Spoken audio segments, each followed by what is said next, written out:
We are in a recession going into 2023, and I want to talk about how to virtually wholesale in 2023. No, you do not have to stop your business because we are in a recession, but here's what to do to get around that and to continue to do business. And first of all, if you are new to the channel, my name is Justin You're Wrong, and I've helped hundreds of people make money in real estate. So, first of all, virtual wholesaling, what even is it? You've probably heard of wholesaling, and now it's like, how do you do this whole thing virtually?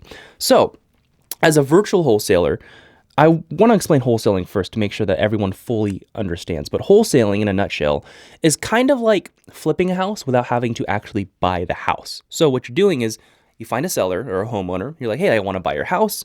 You make an offer. Maybe, let's say the offer is $100,000. Then you go to the seller accepts your offer for $100,000. Once the seller accepts your offer for $100,000, then you have a signed agreement. You have a signed contract for $100,000. Now you go and take your contract. You go to your investor friends and you're like, hey, who wants to buy this contract? I have it under contract for $100,000 to buy this house. Who wants to buy this from me for $120,000?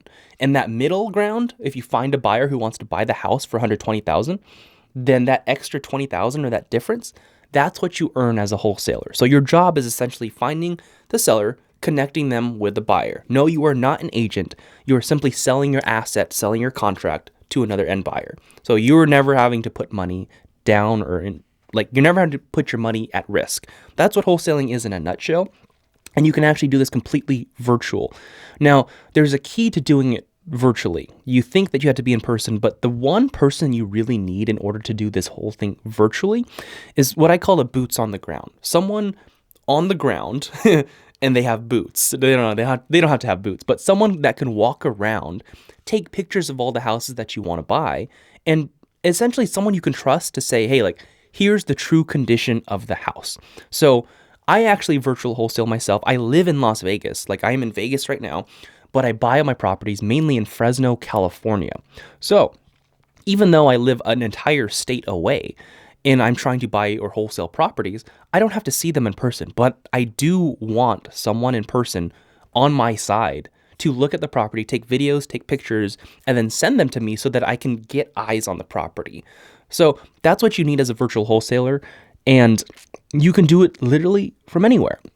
Now, here's how you can adjust, because I know this is what the video is about.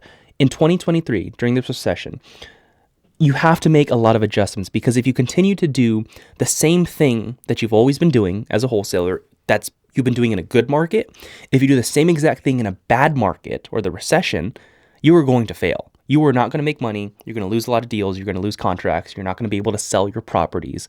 Bad things are going to happen. You have to make adjustments. Now, the adjustments to make are these. Number one, in general, when you're crunching your numbers, you have to be a lot more conservative.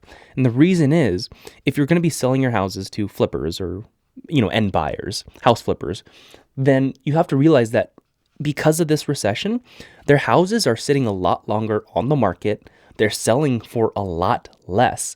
And overall, there's a lot of fear. So, as a wholesaler, you have to realize that because of these conditions, these end buyers or these house flippers, they're going to be paying a lot less for your house. So if you're normally used to getting, deals locked up at this amount, and end buyers usually bought it at this amount, now they're buying at this amount. So if you're continuing to lock up deals at this amount and you're trying to sell it to them at this price, like, you're not going to be able to sell your deals. So you have to make the adjustment, and you have to learn how to negotiate better, be more conservative with your numbers to make better or lower offers. Now, here's what you can do. First of all, be more conservative with the ARVs. The ARV is the after repair value, what a house is going to be worth after you fix it up or after the end buyer fixes it up. And here's what I'm seeing, at least in my market in California, Fresno, California specifically. But instead of selling a house at $300,000, I might sell it for $280,000, $270,000. Like, it's a lot less now. And it's taking a lot longer to actually sell my houses, which is horrible, but you just have to budget for this as a wholesaler. So if you understand that the flippers are going to be selling the houses for less, and if you understand that it's going to take them longer time, budget for that in your numbers. Budget for a longer holding period when you crunch the numbers. Budget for a lesser ARV when you're crunching the numbers. And you also have to understand that contractors that now are charging a lot more for their repairs or for these rehabs. And this is what I'm seeing at least.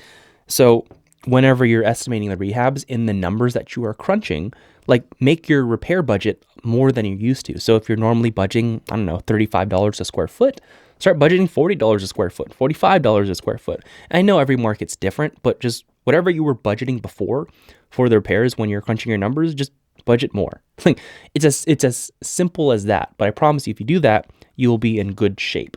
Now, the next thing you have to understand is that all these buyers are fearful because we are in a recession, meaning you're going to have less buyers. So when you get these deals locked up, you have a contract you're trying to wholesale or to assign to someone, your buyer pool is going to be a lot less.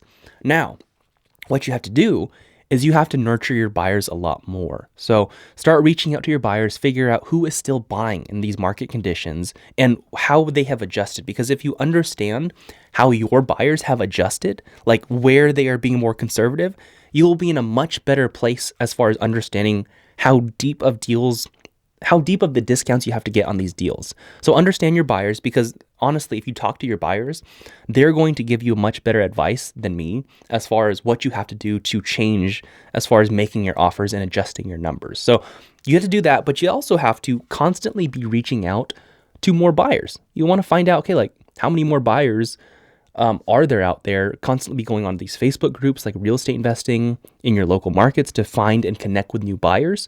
You want to constantly just be reaching out to people like, hey, who's buying houses? Use your social media, use the Facebook groups. Those are probably the biggest sources to find buyers. You can also like directly find their data on PropStream or some type of source where you can find, okay, who's a cash buyer in the past 12 months or something like that.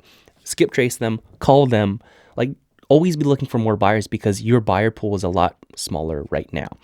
Now, the last thing that you should be doing as far as adjusting in 2023 in this recession is you have to become better at negotiating. Because even if you made all these adjustments to crunching your numbers, you're making, more conservative estimates with the ARVs, repairs, and all that stuff. If you're a bad negotiator, you're probably not going to actually get the deal, which sucks. So negotiating, it's mainly just listening. Being a better salesperson, it's just listening to your client or the seller, whoever you're talking to. So if you want to get better at sales, make sure you're just asking open-ended questions. Don't ask yes or no questions where they can just say, yep, that's it. Ask open-ended questions, listen, and just try to figure out what the seller wants. Because if you ever listen to my sales call or any sales calls out there for someone who's good at it, you'll realize that most of the time they're listening. Yes, they're doing well at asking these prodding questions, but after they ask them, they don't interrupt unless the seller's getting super off track. But they don't interrupt and they just listen and they try to figure out a solution to their problems to make their life easier. They're trying to make the transaction as fast and as easy for the seller as humanly possible. So this is how you virtual wholesale in 2023. Yes, it is possible. Do not shy away from it just because we're in a recession, because in all honesty, wholesaling is one of the most attractive options in this recession. Because if you're flipping a house, you're at risk. You're holding a house for 6 months, 6 to 12 months now, and maybe the house isn't selling. You're selling it for a lot less. You're putting your money or other people's money at risk in this time frame, and you could lose a lot of money flipping. With wholesaling, it's much safer in this recession, so it's super attractive. So continue to push for this. Yes, you can do this virtually, and I just kind of gave you the guidelines of how to adjust during this recession. And if you need help in general as far as how to grow your real estate or your wholesaling business, I want you to click on the link in the description below for a free strategy session. Peace.